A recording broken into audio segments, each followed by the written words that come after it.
जय माता आदी शेतकरी मित्रांनो आणि भगिनींनो, 15 डिसेंबर म्हणजेच सोमवार आपल्या संपूर्ण विदर्भामध्ये नागपूर जिल्ह्यामध्ये, अमरावती जिल्ह्यामध्ये सकाळी वातावरण पूर्णतः कोरडंच आहे. पण थंडी कायम आहे. पण जे थंडी जास्त होती 8, 9, 10, 11 तारखेच्या डिसेंबरच्या आसपास, तशी थंडी नाही. थंडी आहे, पण थोडी 1 ते 2 अंश सेल्सिअसनं थंडी थोडी कमी.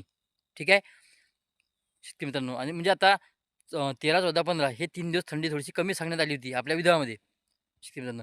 आणि पुन्हा सुद्धा समोर थंडी कशी आहे त्याची सुद्धा मी सविस्तर माहिती देणार आहे उद्याच्या व्हिडिओमध्ये. उद्या म्हणजे सोमवारला 15 डिसेंबर रोजी संध्याकाळी 7 वाजता 16 डिसेंबरची माहिती देणार आहे शेतकरी मित्रांनो. आणि वातावरण पुरता दिवसभर कोरडं राहणार आहे. हलकीशी हवा, दिवसभर हलकीशी हवा मामूली. आणि सकाळी 10 वाजतापासून दुपारी संध्याकाळी 4च्या दरम्यान कडक ऊन तापणार आहे. गरमी होणार, हलकीशी दिवसभर बरोबर हलकीशी हवा वाहणार आहे. आपण जर एखाद्या झाडाखालचं जर उभं राहिलो किंवा घरामध्ये जर बसलो, तर आपल्याला सकाळीच 9-10 वाजेपर्यंत घरामध्ये आणि झाडाखालचं थंडी लागणार आहे. 10 वाजतापासून थोडंसं ऊन टेम्परेचर दिवसाचं टेम्परेचर वाढलं गेल्यामुळे दिवसभर कडक ऊन तापणार आहे, गरमी होणार, अशी परिस्थिती इथं जाणवणार आहे. आणि संध्याकाळी 5 वाजतापासून आपल्याला थंडी चालू लागणार आहे. पूर्व दिशेकडून हवा वाहणार आहे हलकीशी. दिवसभरसुद्धा पूर्व दिशेकडून हवा आणि रात्रभरसुद्धा पूर्व दिशेकडूनच हवा राहणार आहे आपल्या विदर्भामध्ये. ठीक आहे.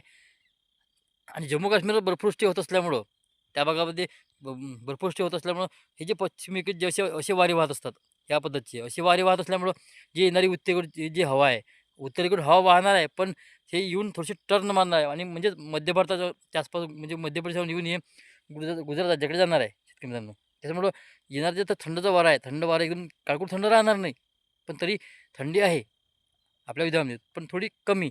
1 ते 2 अंश सेल्सिअसनं थोडी थंडी कमी आहे. पहिले म्हणजे पूर्वी म्हणजेच कमी जास्त 8, 9, 10, 11 तारखे जवळपास आपल्या विदर्भामध्ये 8 अंश सेल्सिअस पण तापमान होतं. आता हे थोडं वाढलं गेलं आहे.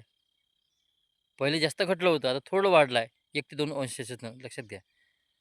आणि व्हिडिओ बघत चला. लाईक करा नका तुमची मर्जी. प्रत्येक वेळी मी आपल्यानंतर थोडक्यात हवामान देण्याचा प्रयत्न करणार आहे. व्हिडिओ बघत चला. आता मी सध्या शेतामध्ये आहे आणि शेतातून मी आपल्यानंतर थोडक्यात एक व्हिडिओ ट्रान्सफर करतोय शेतकरी मित्रांनो.